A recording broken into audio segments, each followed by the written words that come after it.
pagi untuk semuanya dan selamat pagi juga buat jemaat keluarga besar jemaat GKI Pondok Chandra termasuk PTI ya. Puji Tuhan, kalau saat ini kami mengucap syukur dan terima kasih buat bantuannya yang sudah sampai kepada kami dan sudah kami terima ya, apapun yang diberikan untuk kami dari Pantai Sholat Gracia ini hanya bisa mendoakan, dan itulah yang bisa kami berikan untuk keluarga besar Pondok Chandra Indah ya. Saat ini apa yang sudah kami terima sangat berguna dan bermanfaat bagi kami. Terima kasih banyak untuk partisipasinya, sumbangsinya, berkatnya buat semuanya. Terima kasih buat Bapak Pendeta, terima kasih buat komisi-komisi yang ada. Puji syukur pada Tuhan, apapun yang diberikan hari ini mendapatkan berkat yang luar biasa buat kami, dan Tuhan memberkati. Amin.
Saudara yang dikasih dalam Tuhan Yesus Kristus, kalau kita perhatikan salah satu ciri bahwa sesuatu dikatakan hidup adalah jika ia terus mengalami yang namanya pertumbuhan. Pertumbuhan yang dimaksud di sini meliputi pertumbuhan secara fisik dan juga pertumbuhan secara non-fisik. Mari kita ambil contoh. Benih yang ditanam dikatakan hidup kalau ia terus bertumbuh menjadi pohon dan memiliki kualitas yang baik. Seekor hewan dikatakan hidup kalau dia terus bertumbuh secara fisik menjadi lebih besar dan mungkin juga dia terlatih. Demikian juga dengan seorang manusia. Dikatakan hidup kalau ia terus bertumbuh dari seorang bayi menjadi dewasa dan kemudian juga bertumbuh secara karakternya. Artinya saudara, sesuatu itu dikatakan hidup sekali lagi kalau memiliki atau menunjukkan pertumbuhan di dalamnya. Tanpa adanya suatu pertumbuhan, maka sesuatu itu dapat dikatakan mati. Bagaimana dengan kehidupan iman, saudara sekalian? Kalau kita mau memakai pemikiran yang tadi, maka iman yang hidup adalah iman yang selalu mengalami pertumbuhan. Sedangkan kalau iman itu tidak mengalami pertumbuhan, kalau iman itu stagnan, maka dapat dikatakan iman itu adalah iman yang mati. Kemana arah pertumbuhan iman kita, saudara? Tentu sebagai pengikut-pengikut Kristus, arah pertumbuhan iman kita adalah kepada Kristus sendiri. Dialah yang menjadi role model kita untuk kita semakin hari semakin serupa dengan Kristus. Itulah arah pertumbuhan iman kita. Dan saya yakin kita semua pasti punya keinginan untuk dapat terus bertumbuh ke arah Kristus. Namun saudara, persoalannya keinginan saja itu tidak cukup. Diperlukan juga yang namanya usaha untuk kita selalu bertumbuh. Dan usaha itu tentu dapat berupa kita membangun persekutuan dengan Kristus lebih dekat dan lebih intim. Nah, persoalannya saudara sekalian, pada saat kita mau berusaha untuk bertumbuh dalam kehidupan iman kita, ternyata kita tidak bebas dari yang namanya hambatan.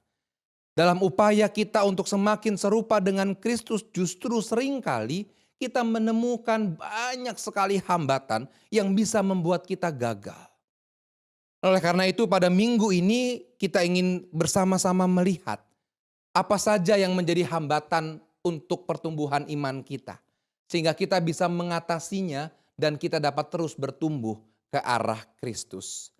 Di dalam bacaan kita hari ini Matius pasal 13, kita bisa melihat di sana Yesus menyampaikan sebuah perumpamaan tentang penabur. Pada waktu itu saudara, kemungkinan besar pada saat Yesus menyampaikan perumpamaan itu sekitar bulan November. Dan pada bulan November pada waktu itu merupakan masa menabur. Nah, sehingga kalau saya membayangkan kemungkinan pada waktu itu di lereng-lereng gunung di sekitar mereka berkumpul, ada banyak orang-orang yang sedang menaburkan benih di ladangnya. Nah, jadi perumpamaan penabur ini sangat dekat dengan kehidupan orang-orang pada waktu itu. Nah, kemudian diceritakan saudara pada saat seseorang menabur, maka benih itu jatuh di atas bermacam-macam tanah. Sebagian jatuh di pinggir jalan, lalu benih itu diinjak orang yang lewat atau dimakan burung. Lalu sebagian lagi jatuh di tanah yang berbatu-batu. Benih ini segera tumbuh tetapi kemudian menjadi kering karena tidak mendapatkan air. Dan kemudian sebagian lagi jatuh di semak duri. Ketika benih ini tumbuh, duri-duri itu pun tumbuh juga lalu menghimpit benih itu sampai mati. Tetapi ada juga benih yang jatuh di tanah yang baik, yang cukup mengandung nutrisi dan tidak ada tanaman berduri di sekitarnya. Lalu kemudian benih ini tumbuh dan mengeluarkan buah. Ada yang 30, 60, bahkan 100 kali lipat banyaknya. Nah, saudara, apa arti dari perumpamaan ini? Kalau kita lihat dalam ayat 18-23, di sana dikatakan bahwa penabur itu adalah Tuhan dan hamba-hambanya. Benih yang baik itu adalah firman Tuhan. Tanah yang keras itu adalah hati yang tidak mau menerima. Burung itu adalah gambaran dari setan atau si jahat. Lalu tanah yang berbatu-batu itu adalah hati yang mula-mula menerima firman Tuhan tapi tidak mendalam sehingga segera layu. Lalu tanah yang berduri itu adalah hati yang tidak mengindahkan pertobatan dan yang selalu hidup di dalam kekhawatiran. Sedangkan tanah yang baik itu berarti hati yang dengan percaya dan sukacita menerima firman Tuhan serta melakukannya. Nah, saudara, dari pemahaman tadi dapat kita simpulkan bahwa ternyata hambatan utama dari terjadinya sebuah pertumbuhan iman itu adalah masalah hati kita. Mendengar firman Tuhan itu bukan hanya melalui telinga, Bapak Ibu Saudara. Tapi mendengar firman Tuhan itu sesungguhnya membutuhkan hati yang siap. Hati yang mau menyambut dan mendengarkan firman Tuhan dengan sungguh. Hati yang mau terbuka. Ini yang diperlukan. Dan hati inilah yang menjadi tanah yang baik itu. Sehingga kita dapat betul-betul mengerti dan juga mau melakukan apa yang firman Tuhan sampaikan. Nah, oleh karena itu kita harus mempersiapkan hati kita dengan sungguh. Kita harus membersihkan hati kita dari batu-batu. Kita harus membersihkan hati kita dari semak-semak duri. Apa artinya, saudara? Saya ingin mengajak kita pada minggu ini memeriksa hati kita masing-masing. Bagaimana kondisi hati kita saat ini? Jangan-jangan selama ini hati kita dipenuhi dengan ketakutan, dipenuhi dengan kekhawatiran, dipenuhi dengan kecemasan, atau juga dipenuhi dengan hawa nafsu, keinginan-keinginan yang jahat, iri hati, sakit hati, dendam, luka, kepahitan, dan lain sebagainya. Bukankah ini menjadi batu-batu yang menghambat pertumbuhan kita? Bukankah ini menjadi semak-semak duri yang dapat menghimpit kita dan membuat kita tidak dapat bertumbuh ke arah Kristus? Nah, oleh karena itu, mari kita bersihkan hati kita, saudara. Mari kita bersihkan hati kita agar kita dapat menerima firman Tuhan. Agar kita dapat terus bertumbuh ke arah Kristus. Dan dengan demikian, iman kita dapat terus menjadi hidup. Saudara yang dikasih dalam Tuhan Yesus Kristus, ingatlah bahwa benih tidak akan dapat tumbuh tanpa tanah yang baik.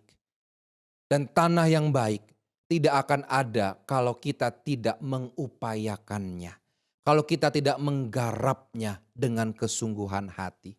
Kehidupan iman kita perlu keseriusan untuk diperhatikan, saudara. Perlu keseriusan untuk melihat bagaimana iman kita bertumbuh selama ini.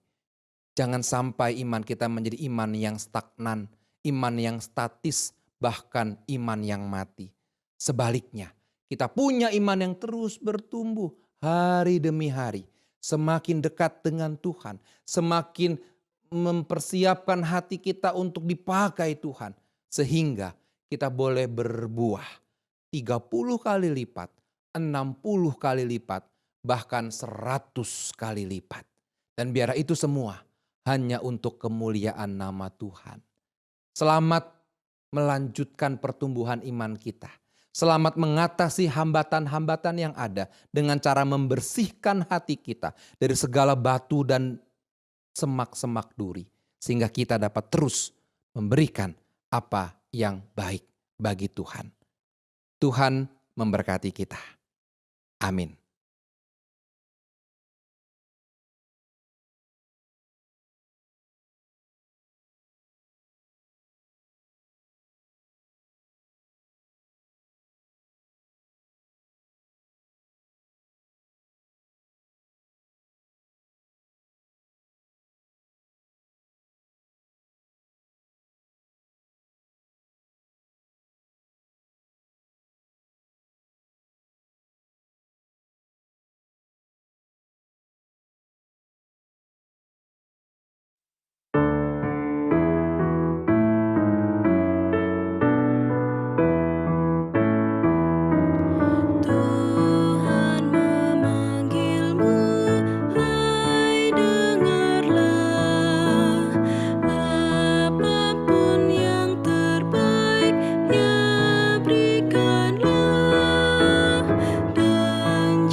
Sanjungan dunia jauhkanlah, dan jangan kau dengar godaannya.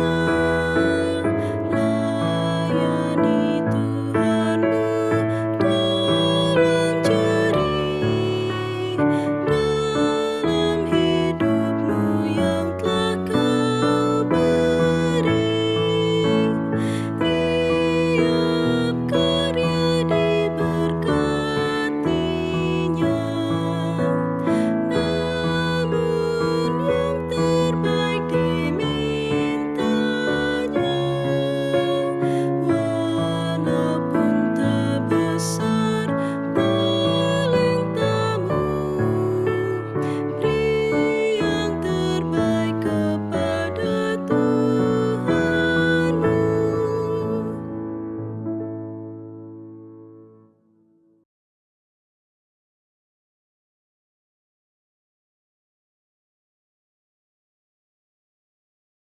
Saudara, marilah kita melanjutkan kehidupan ini dengan mengatasi segala hambatan-hambatan yang ada, sehingga iman kita dapat terus bertumbuh ke arah Kristus.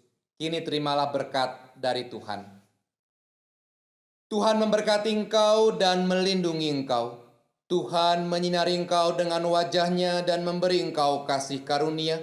Tuhan menghadapkan wajah-Nya kepadamu dan memberi engkau damai sejahtera. Amin.